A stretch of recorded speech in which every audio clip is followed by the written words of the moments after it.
Hello friends, this is Priyanka. सभी को good morning, नमस्कार, जय हिंद, राम राम। सभी प्यारे बच्चों को आप सब जानते हो कि हमने इस नए यूट्यूब प्लेटफॉर्म की स्टार्टिंग की थी कल से, और हम इसके ऊपर आपको जीएस का जो पोर्शन है वो कंप्लीट करवाने वाले हैं। जीएस के साथ साथ हम यहाँ पे हिंदी भी कंप्लीट करेंगे और साथ में स्टैटिक्स का पोर्शन भी यहाँ पे आपको कंप्लीट करवाया जाएगा।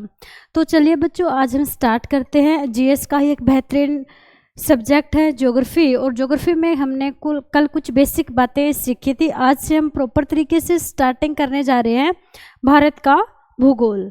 इंडियन ज्योग्राफी की हम यहाँ पे स्टार्टिंग करेंगे आज की क्लास में। और इंडियन ज्योग्राफी के अंदर इंडियन ज्योग्राफी में आप सबने कल कुछ बातें भी सीखी थी। मैंने आपको बताया था कि भारत भूगोल है जो, उसका फादर कौन कहलाया।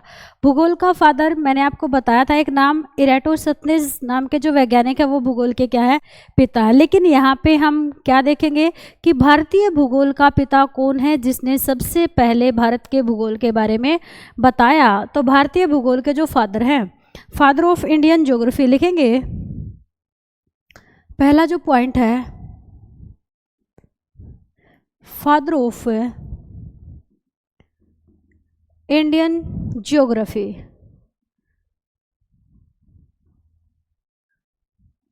भारतीय भूगोल के पिता, उनका नाम है जेम्स रेनेल। जेम्स रेनेल। इनका जो संबंध रहा है वो है इंग्लैंड से। इन्होंने ना प्यारे बच्चों, सबसे पहले आपने एक पठार का नाम सुना होगा, बुंदेलखंड का पठार। सबसे पहले जेम्स रेनेल ने भारत के अंदर बुंदेलखंड के पठार के बारे में बताया था। ध्यान रखिएगा, इन्होंने सबसे पहले बुंदेलखंड के पठार का मानचित्र बनाया था।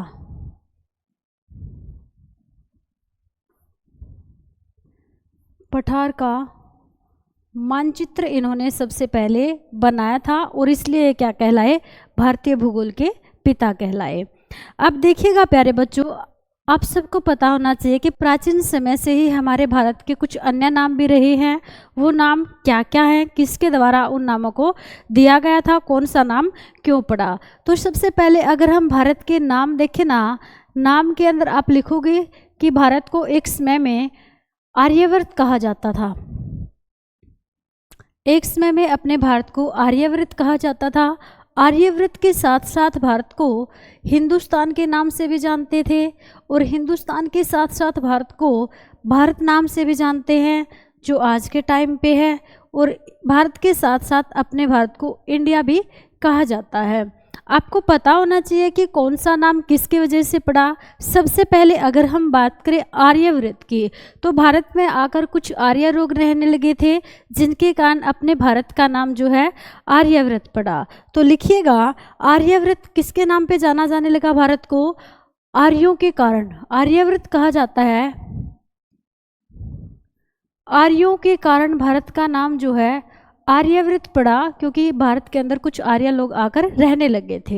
हिंदुस्तान नाम भारत का क्यों पड़ा, किसके द्वारा ये नाम दिया गया था, तो ध्यान रखिएगा, हिंदुस्तान अपने भारत का जो नाम है ये ईरानी लोगों के द्वारा दिया गया है, पर्शियन लोगों के द्वारा ये नाम दिया गया है। तो ध्यान रखिएगा, हिंदुस्तान जो नाम है ये ईरानियों द्वारा दिया गया नाम है।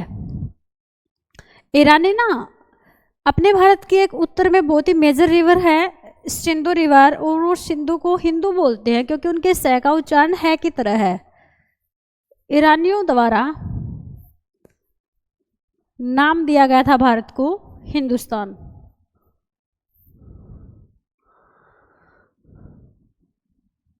भारत क्यों कहा जाता है, तो भारत आर्यवंशियों के कारण, जो आर्य थे ना, इनका एक राजा होता था भरत, और उसी भरत राजा के नाम पे अपने भारत का नाम भारत पड़ा। राजा भरत के नाम पे, राजा भरत के नाम पे,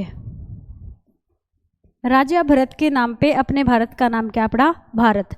इंडिया, इंडिया जो शब्द है ये ग्रीक भाषा का शब्द है, और ग्रीक जो शब्द है ना, ये अंग्रेजों के द्वारा अपने भारत को ग्रीक भाषा का एक नाम बोला गया, इंडिया। ठीक है, तो ये ग्रीक भाषा का शब्द है, और ग्रीक भाषा का ही एक नाम दिया गया अंग्रेजों के द्वारा इंडिया नाम। तो ये ग्रीक्स के द्वारा दिया गया नाम है, यूनानी लोगों ने इस नाम को दिया था। उसके बाद देखिएगा, आपसे पूछेगा कि भारत की आकृति कैसे है, किस आकृति का आपको दिखाई देता है भारत। तो भारत की जो आकृति है वो चतुष्कोणीय है।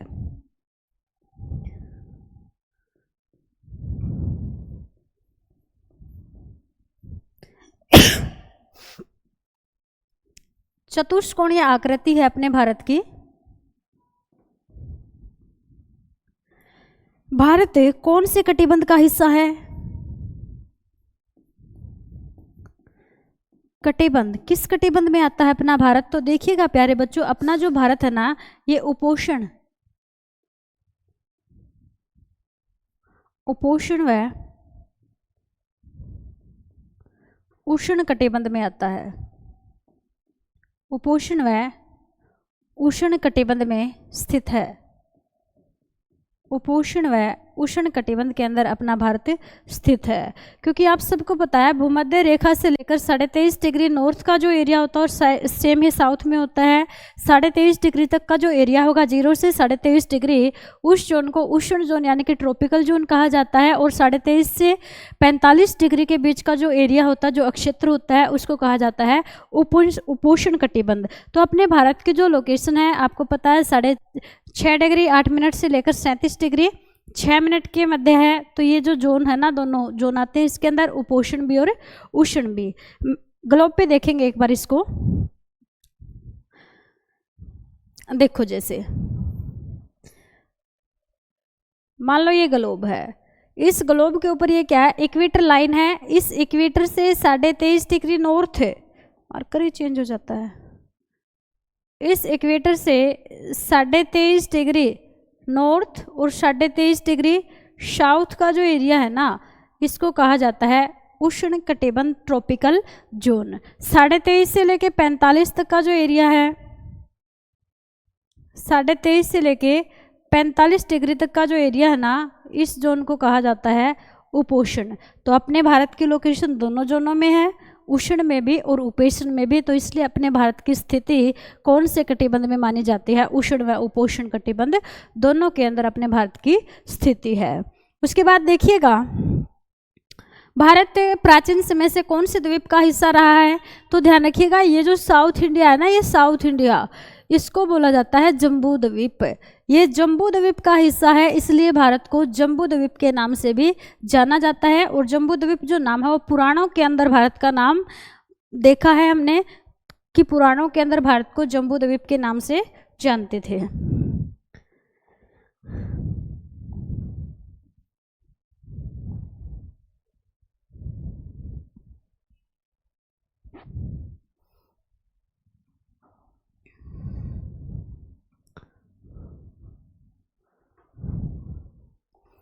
आगे देखिएगा, अपने भारत का जो संपूर्ण क्षेत्रफल है, अपने भारत का जो संपूर्ण क्षेत्रफल है वो कितना है? क्षेत्रफल यानी कि एरिया, अगर हम एरिया की बात करें तो अपने भारत के पास 32,87,263 किलोमीटर स्क्वायर का एरिया है।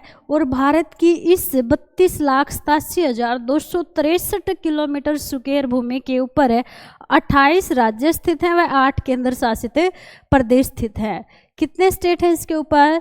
तो ध्यान रखिएगा, भारत में 28 स्टेट हैं आज के टाइम पे, और 28 स्टेट के साथ साथ 8 यूनियन टेरिटरी, जिनको बोलते हैं केंद्र शासित प्रदेश।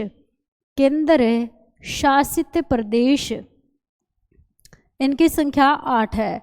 मैप के ऊपर आप देख रहे होंगे, मैप के ऊपर आप देखो 28 राज्य आपको दिखाई देंगे और 8 क्या हैं? केंद्र शासित प्रदेश हैं।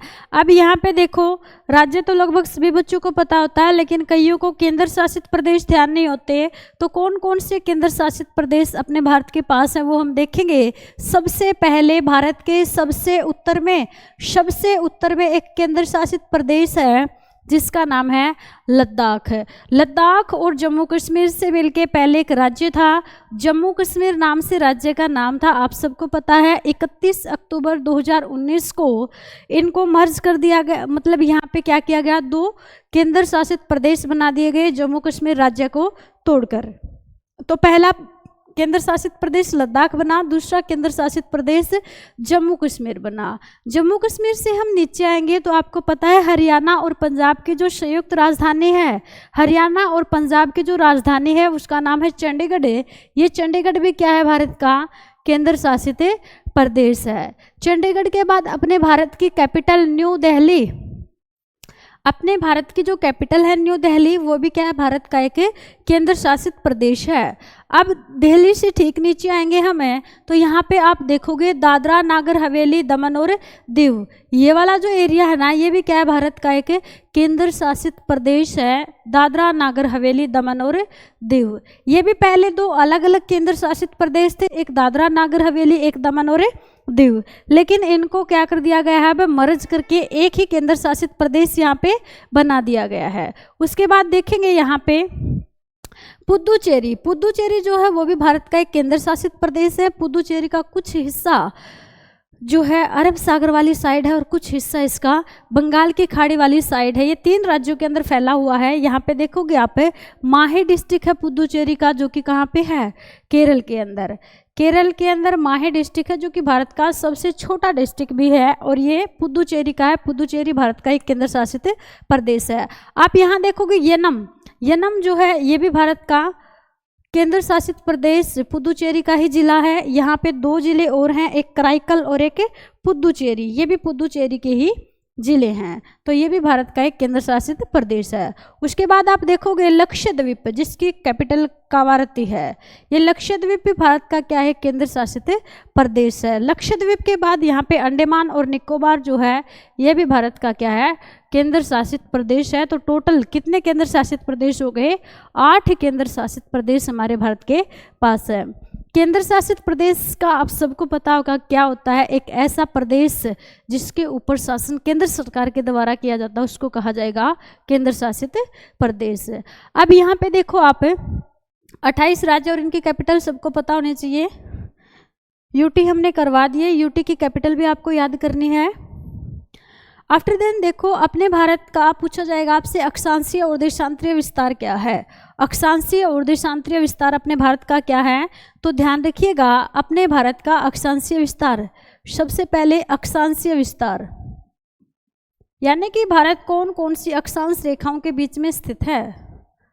अक्षांशीय विस्तार की अगर हम बात करें तो यहाँ से 2 प्रकार का क्वेश्चन आपसे पूछे जाएगा।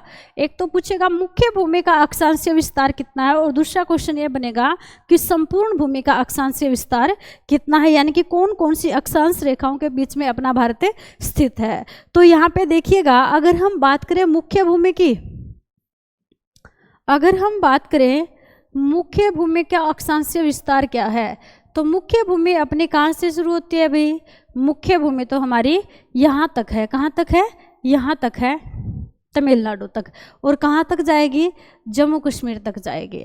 तो यहाँ से लेकर यहाँ तक की अगर हम बात करें तो ये विस्तार है 8 डिग्री 4 मिनट उत्तरी गोलार्ध का उत्तरी अक्षांश से लेकर है 37 डिग्री 6 मिनट, ठीक है। और कौन से गोलार्ध में है भारत, उत्तरी गोलार्ध, उत्तरी गोलार्ध के अक्षांशों के बीच में अपना भारत स्थित है। उसके बाद अगर हम बात करें संपूर्ण भूमि का अक्षांशीय विस्तार, संपूर्ण भूमि का अक्षांशीय विस्तार,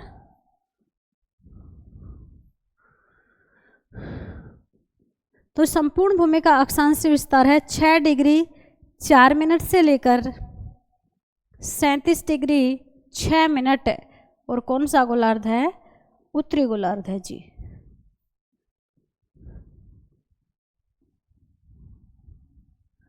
उसके बाद देखिएगा, अगर आपसे पूछिए भारत का देशांतरीय विस्तार कितना है, भारत का देशांतरीय विस्तार, देशांतरीय विस्तार की बात करें तो आपसे पूछेगा भारत कौन कौन से देशांतर रेखाओं के मध्य स्थित है। तो देशांतरीय विस्तार कितना हो जाएगा भाई, 68 डिग्री 7 मिनट से लेकर 97 डिग्री 25 मिनट। और कौन से देशांतर का हिस्सा है अपना भारत, पूर्वी देशांतर। कौन सा देशांतर है, पूर्वी देशांतर, क्योंकि अपना भारत जो है पूर्वी देशांतर व उत्तरी गोलार्ध में स्थित है। ठीक है, देखो एक बार यहाँ पे मान लो ये ग्लोब है, इस ग्लोब को एक रेखा बीचों बीच काटती है। इससे ऊपर का जो एरिया है ये उत्तरी गोलार्ध है, उत्तरी गोलार्ध, इसको बोला जाता है नॉर्थ हेमिस्फीयर। नीचे का जो एरिया है ये दक्षिणी गोलार्ध है, इसको बोला जाता है साउथ हेमिस्फीयर। अब अपने भारत की जो लोकेशन है ना वो इस इक्वेटर से ऊपर है, यहाँ पे है, इस जगह पे है। ठीक है, और यहाँ पे लोकेशन होने के कारण अपने भारत की जो गोलार्धों में स्थिति है वो कौन से गोलार्ध में है, उत्तरी गोलार्ध में है। अब सेम ऐसे ही एक लाइन इसको वर्टिकल भी काटती है, और ये जो वर्टिकल वाली लाइन है इसको बोलते हैं 0 डिग्री या 180 डिग्री विषुवत रेखा। यह जो रेखा है ये पृथ्वी को 2 देशांतरों में विभाजित करती है। इस रेखा से इस साइड का जो भी स्थान है उसको बोला जाएगा पूर्वी देशांतर, पूर्वी देशांतर। इस डायरेक्शन का यानी कि इसके वेस्ट का जो भी एरिया है उसको बोला जाता है पश्चिमी देशांतर, पश्चिमी देशांतर। और अपने भारत की लोकेशन यहाँ पे है, यहाँ पे है, तो इसका मतलब क्या है, अपना भारत उत्तरी गोलार्ध व पूर्वी देशांतर का हिस्सा है। आ गया इतना सा समझ में। उसके बाद देखिएगा, अब ये जो अक्षांश और देशांतर रेखा है ना, यहाँ पे सेम ये यहाँ पे कई सारी अक्षांश रेखाएं हैं, कई सारी देशांतर रेखाएं हैं।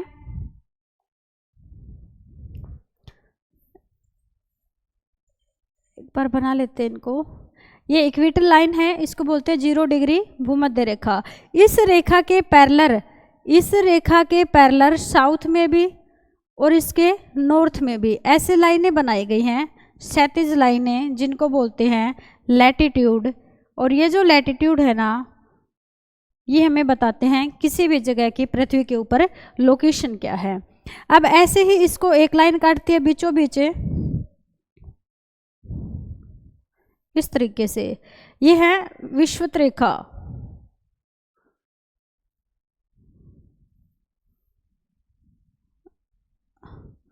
कुछ लाइनें ऐसे लॉन्गिट्यूड बनाई गई हैं जिनको बोलते हैं देशांतर रेखा।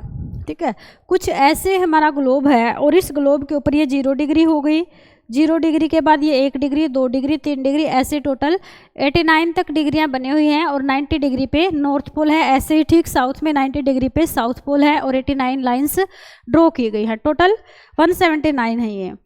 तो अपने भारत की लोकेशन कौन कौन सी अक्षांश रेखाओं के बीच में है ये पूछना चाह रहे हैं हमें। तो भारत जो 6 नंबर की लाइन आती है, मान लो यहाँ पे ये वाली लाइन 6 नंबर है, क्योंकि पूरी बनानी यहाँ पे पॉसिबल नहीं है, तो अपना भारत यहाँ से शुरू हो गया भाई 6 नंबर लाइन से। ठीक है, 6 डिग्री 4 मिनट जो उत्तरी अक्षांश रेखा है उससे अपना भारत क्या हो गया, शुरू हो गया। और वहाँ से लेकर मान लो यहाँ पे 37 नंबर है, 37 डिग्री 6 मिनट है, और यहाँ पे 6 डिग्री 4 मिनट है। इन 2 अक्षांश रेखाओं के बीच में अपना भारत क्या है, स्थित है। इतना सा आया समझ में। उसके बाद देखिए देशांतर रेखा, मान लो ये बीच वाली है, ये 0 डिग्री है। इस 0 डिग्री के ये टोटल जो है 360 होती है देशांतर रेखा। अब इससे आगे 1 डिग्री 2 डिग्री 3 डिग्री ऐसे ही देशांतर रेखाएं होती हैं। देशांतर रेखाओं में कहाँ से कहाँ तक है भारत की स्थिति, तो ध्यान रखिएगा, जहाँ पे 68 नंबर लाइन आती है, 68 डिग्री 7 मिनट देशांतर रेखा जो है वहाँ से लेकर, और मान लो यहाँ पे 97 डिग्री है, 97 डिग्री 25 मिनट, इन 2 देशांतर रेखाओं के बाद अंदर अपने भारत की क्या है, स्थिति है। यह है अक्षांशीय और देशांतरीय विस्तार। 3 क्वेश्चन बनेंगे प्यारे बच्चों, यहाँ से तीनों को आपको ध्यान रखना है। एक बार फिर से रिवाइज करवा देती हूँ मैं। अगर आपसे पूछ लिया जाए मुख्य भूमि का अक्षांशीय विस्तार क्या है, तो मुख्य भूमि का जो अक्षांशीय विस्तार होगा वो है हमारा 8 डिग्री 4 मिनट से लेकर 37 डिग्री 6 मिनट उत्तरी गोलार्ध के अंदर अपने भारत की स्थिति है। उसके बाद अगर संपूर्ण भूमि का पूछे तो संपूर्ण भूमि का 6 डिग्री 4 मिनट से अपना भारत शुरू हो जाता है और 37 डिग्री 6 मिनट उत्तरी गोलार्ध में अपना भारत क्या हो जाता है, खत्म हो जाता है। तो ये भूमि भारत की स्थिति अक्षांशों के बीच में है। देशांतर, देशांतर की अगर हम बात करें तो कौन कौन से देशांतर रेखाओं के बीच में है भारत? भारत जो है 68 डिग्री 7 मिनट से शुरू होके कहाँ तक है, 97 डिग्री 25 मिनट है। अब देखो कुछ पॉइंट और यहीं पे नोट कर रहे हैं, ये जो 68 डिग्री 7 मिनट है यहाँ पे कौन सी जगह है, कौन सी जगह पे ये पॉइंट आता है, ये बात भी आपको ध्यान में रखनी है। तो यहाँ पे जो पॉइंट पड़ेगा ना वो है गुहार माता, गुहार माता या गुहार मोती नाम है इसका। कच्छ डिस्ट्रिक्ट गुजरात राज्य के अंदर ये जगह पड़ती है। उसके बाद देखो सेम इसी तरह से यहाँ पे 97 डिग्री 25 मिनट, 97 डिग्री 25 मिनट जो अरुणाचल प्रदेश में है वहाँ पे कौन सी जगह है, तो वहाँ पे जगह का नाम है किबुथु। ये भारत का सबसे पूर्वी बिंदु है किबुथु, अरुणाचल प्रदेश के अंजाव डिस्ट्रिक्ट के अंदर ये जगह पड़ती है। उसके बाद देखिएगा सेम साउथ में यहाँ पे कन्याकुमारी के अंदर जगह का नाम है कैप कैमोरिन, कैप कैमोरिन नाम की जगह है जो कि भारत का सबसे दक्षिणतम पॉइंट है मुख्य भूमि का। इससे भी नीचे अपने भारत ने, आपको पता है हिंद महासागर के अंदर भारत आराम से पलाथी लगा के एक पैर लटका के बैठा है। तो हिंद महासागर के अंदर अपना एक द्वीप है अंडमान और निकोबार है, इसके सबसे लास्ट पॉइंट है ग्रेट निकोबार, और ग्रेट निकोबार में एक जगह पड़ती है Indira point, Indira point. Great Nicobar के अंदर जगह है ये इंदिरा पॉइंट। इंदिरा पॉइंट अपने भारत का सबसे अंतिम बिंदु है दक्षिण दिशा में। अब यहाँ पे देखो इंदिरा पॉइंट के कुछ नाम और भी हैं जो पेपर में पूछे जाते हैं। एक नाम है इसका पार्सियन पॉइंट, पार्सियन, पार्सियन के साथ साथ इसका एक नाम है पिगमेलियन, पिगमेलियन पॉइंट। पिगमेलियन के साथ साथ इसका एक और नाम है लाहिचिंग, लाहिचिंग पॉइंट। ये नाम है सारे के सारे इंदिरा पॉइंट के। 6 डिग्री 8 मिनट पे लोकेशन पड़ती है। उसके बाद नॉर्थ में देखो, नॉर्थ के अंदर अपने भारत का जो अंतिम बिंदु है यहाँ पड़ेगा जो कि सियाचिन में पड़ता है, इसका नाम है इंदिरा कोल, इंदिरा कोल। ये जो इंदिरा कोल है 37 डिग्री 6 मिनट पे है, कहाँ पे ये 37 डिग्री 6 मिनट अक्षांश रेखा पे ये पड़ता है और ये भारत का सबसे पूर्वी बिंदु है। ये एकमात्र लास्ट पॉइंटों में सबसे ज़्यादा डिस्प्यूटेड भी है क्योंकि ये जो एक डिस्प्यूटेड एरिया में पड़ता है सियाचिन के अंदर है, जो कि भारत और पाकिस्तान के बीच में विवाद का कारण है। तो ये एक डिस्प्यूटेड पॉइंट है जो नॉर्थ में है। इससे आगे देखिएगा, आपसे पूछेगा भारत की सीमा के बारे में। जो अपने भारत की सीमा है, ये जो 28 राज्य हमारे हैं और ये 8 केंद्र शासित प्रदेश है, किसी न किसी के साथ तो सीमा बनाते ही हैं। अगर इनमें हम बात करें सबसे पहले स्थलीय सीमा की, भारत की कुल स्थलीय सीमा कितनी है, भारत की कुल स्थलीय सीमा कितनी है, तो स्थलीय सीमा है अपने भारत की 15,200 किलोमीटर, 15,200 किलोमीटर। स्थलीय सीमा का मतलब है ऐसी सीमा जो हम अपने स्थलीय पड़ोसी देशों के साथ बनाते हैं। यानी कि यहाँ पे देखो आप, इस साइड में पाकिस्तान है, इसके और हमारे बीच में भी सीमा है, ठीक है, 3323 किलोमीटर की। यहाँ से लेके यहाँ तक जो है चाइना है, इसके साथ भी हमारी सीमा है 3488 किलोमीटर की। बांग्लादेश के साथ भी हम ये सीमा बनाते हैं 4096 किलोमीटर की। म्यांमार के साथ भी हम सीमा बनाते हैं 1663 किलोमीटर की। नेपाल के साथ भी बनाते हैं 1752 की। भूटान के साथ 699, अफगान के साथ 106 किलोमीटर की। तो ये जो टोटल बाउंड्री हम अपने पड़ोसी देशों के साथ बनाते हैं ये कुल कितनी है, 15,200 किलोमीटर है। अब आगे देखिएगा, स्थलीय सीमा के बाद तटीय सीमा, क्योंकि भारत का जो दक्षिणी हिस्सा है, प्रायद्वीपीय भारत जो है वो तटीय सीमा बनाता है, और अपने भारत की जो तटीय सीमा है वो कितने किलोमीटर की है। अगर हम बात करें ओल्ड डाटा की, तो ओल्ड डाटा में आप पढ़ोगे कि भारत जो है 6100 किलोमीटर की तटीय सीमा बनाता है।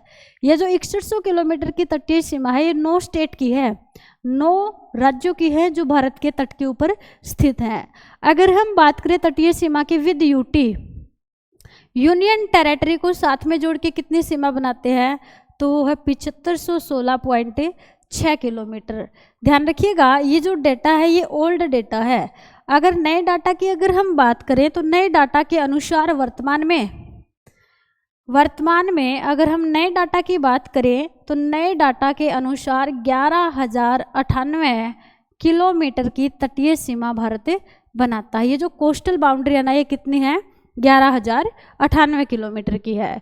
कौन कौन से राज्य तटीय सीमा बनाते हैं, तो यहाँ पे आप देखोगे यह है गुजरात, यहाँ से वाटर एरिया शुरू हो जाता है, तो ये गुजरात क्या बनाता है, तटीय सीमा बनाता है।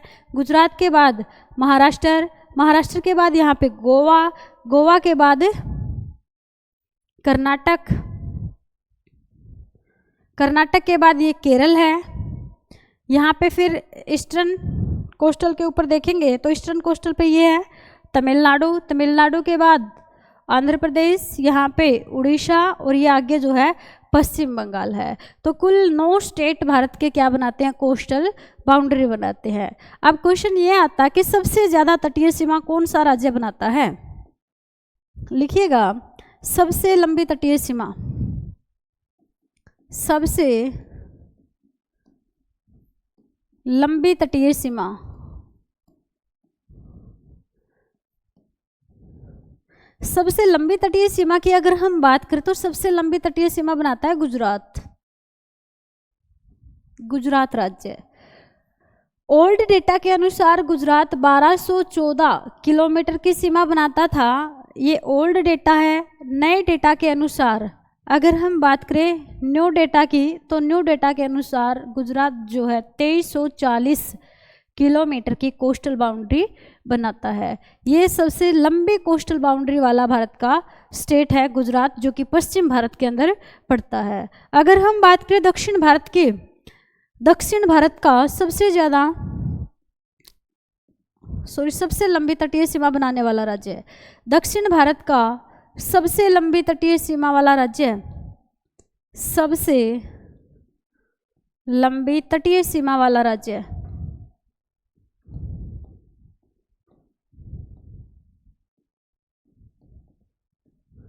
सबसे लंबी तटीय सीमा वाला राज्य जो है आंध्र प्रदेश है। ओल्ड डेटा के अनुसार आंध्र प्रदेश। वर्तमान में अगर हम बात करें तो वर्तमान डेटा के अनुसार तमिलनाडु जो है ये ज़्यादा तटीय सीमा बना रहा है नए डेटा के अनुसार। अगर हम बात करें सबसे कम लंबाई वाला राज्य, जो सबसे कम लंबाई वाली तटीय सीमा बनाता है, सबसे कम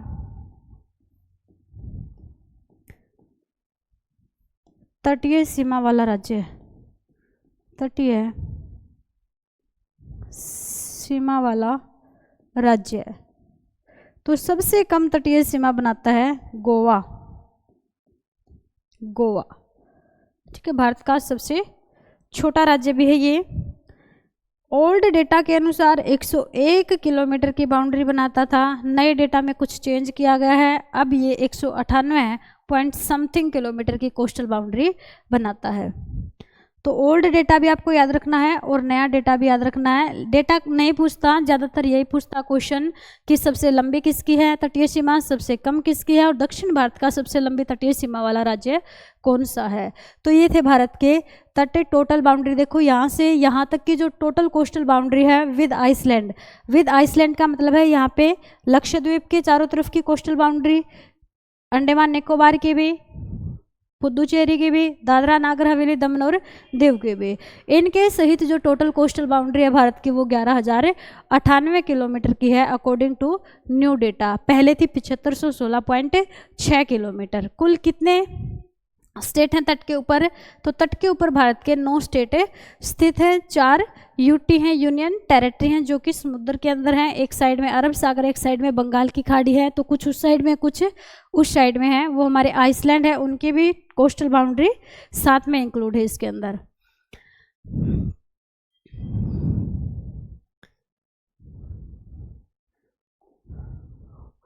इसके बाद देखिएगा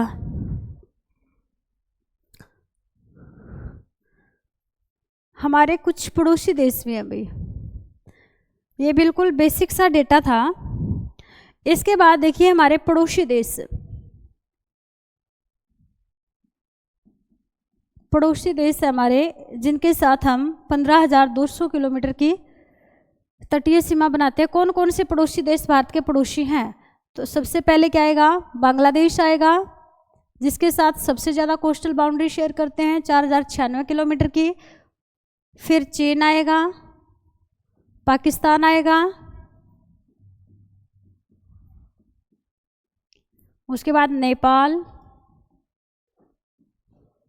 नेपाल के बाद म्यांमार, जिसका ओल्ड नेम ब्रह्मा भी है। म्यांमार के बाद आएगा